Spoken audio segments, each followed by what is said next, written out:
আপনার ছবি দিয়ে পোস্ট করা হয়েছে যে আপনার বাড়ি ঘর ভেঙে জ্বালিয়ে দেওয়া হবে এবং নির্বাচনের আগে সেটা করতেই হবে, সেটা নিয়ে কি বলবেন? না, এটা ওই গত ফেব্রুয়ারি মাস থেকে বোধহয় খুব সম্ভবত এরকম চলছে।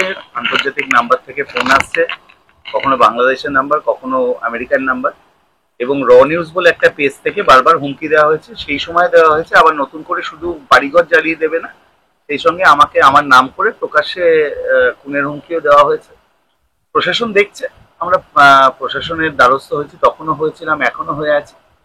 প্রশাসন দেখছে, আশা করছি যারা এই কাজ করছে বা যারা তাদেরকে দিয়ে করাচ্ছে খুব শীঘ্রই প্রশাসন তাদের কাছে পৌঁছে যাবে। প্রশাসনের উপর আস্থা রাখছেন, অথচ সেই পোস্টের পরই আবার আরেকটা পোস্ট সঙ্গে সঙ্গে হচ্ছে আপনাকে জানে মেরে ফেলার হুমকি দেওয়া হচ্ছে।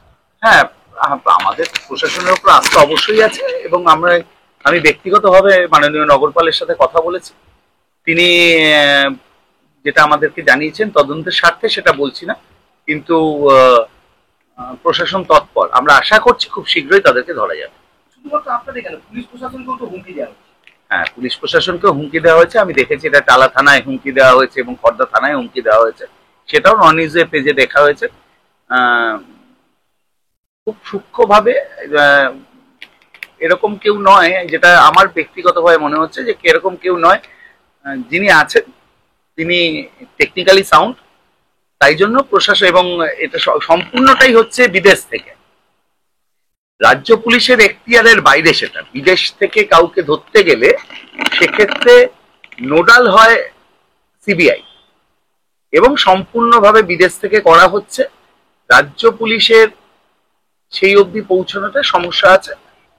দেখা যাক, তবু প্রশাসন তৎপর আশা করা যাচ্ছে। তবে যে ধরনের ইনফরমেশন তারা পাচ্ছে, স্থানীয় লোক না থাকলে সম্ভব হয়। সব ক্ষেত্রে দেখা যাচ্ছে যে অভয়াকে ট্যাগ করা হচ্ছে, যে অভয়ার ঘটনাকে ট্যাগ করে আপনাদেরকে এইভাবে হুমকি দেওয়া হচ্ছে। এর সাথে কি রাজনীতির যোগ দেখতে পাচ্ছেন?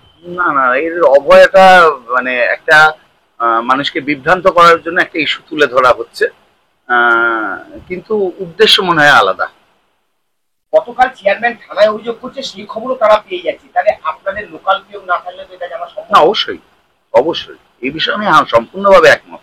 নিশ্চয়ই স্থানীয় কেউ মদত দিচ্ছে বা কারুর প্ররোচনা আছে, নইলে হতে পারে। দেখা যাচ্ছে যে পৌরপ্রধান চেঞ্জ হওয়ার পর আপনার কাছে প্রথম ফোন আসে, তারপর আসে কাপড়দের, তারপর আসে ভাইস চেয়ারম্যানের কাছে, এরপর দেখা যাচ্ছে চেয়ারম্যানের কাছে আসে। তাহলে পেছিয়ে পেছিয়ে পৌরপ্রধান চেঞ্জ হওয়ার পর আপনাদের কাছে আসছে কেন? এটা কি কোনো দলীয় কোন্দল, দলীয় কোনো এর হয়েছে? না না, দলীয় কোন্দলের কথা আমি বলবো না। তবে প্রশাসন দেখছে, আমরা আরেকটু অপেক্ষা করি, আশা করি ঠিকঠাক ভাবে আমরা জানতে পারবো, অবশ্যই জানতে পারবো এবং জানা উচিত। যদি বাইরে থেকে কেউ এরকম ভাবে বাইরের নাম্বার থেকে আজকে আমাদেরকে করছে, আমরা হয়তো খুব একটা গুরুত্বপূর্ণ ব্যক্তি নই, এটা এইটাতে এই ঘটনাক্রম যদি চলতে থাকে তাহলে আরো অনেক মানুষকে তারা একইভাবে হুমকি দিতে থাকবে, কোনো কোনো জায়গায় হুমকি দিতে থাকবে, এবং তাদের উদ্দেশ্য কখনো পরিষ্কার হবে না।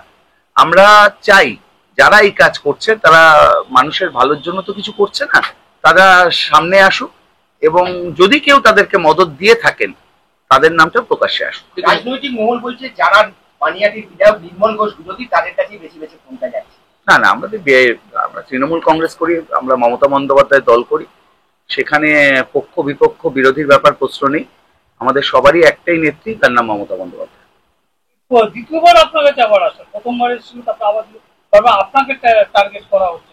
পছন্দ হয়েছে হয়তো, আমি বলতে পারবো না, তবে করছে। প্রথম শুরুটা আমাকে দিয়েই করেছে, আমাকে নিয়েই র নিউজের পেজে লেখা হয়েছে, আমার পরিবারকেও হুমকি দেওয়া হয়েছে। আবার এখন আবার ঘুরে ফিরে সেই জায়গাতে আসছে। এখন কি হুমকি দিয়েছে?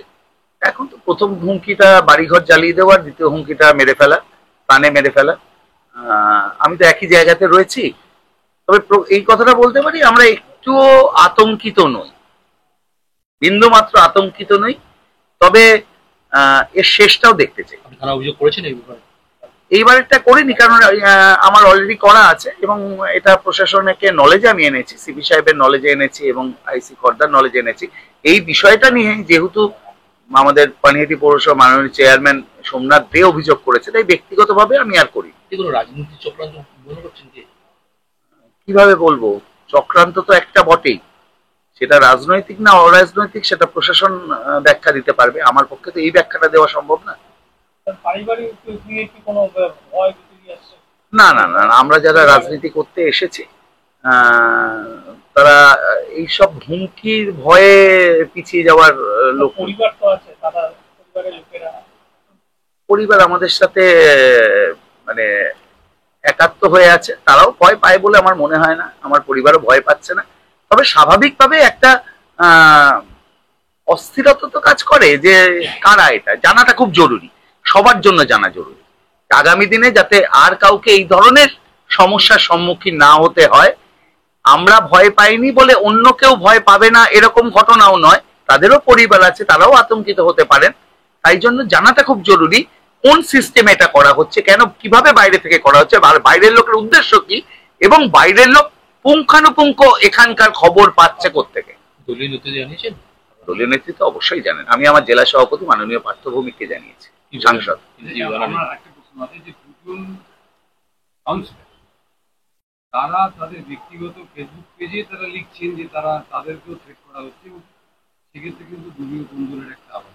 না, সেটা নিয়ে মাননীয় বিধায়ক নির্মল ঘোষ বলেছেন যে এরকম কোনো ঘটনাই ঘটেনি, আমি বিধায়ক যেটা বলেছেন সেই ঘটনাতে স্থিরে থাকছি।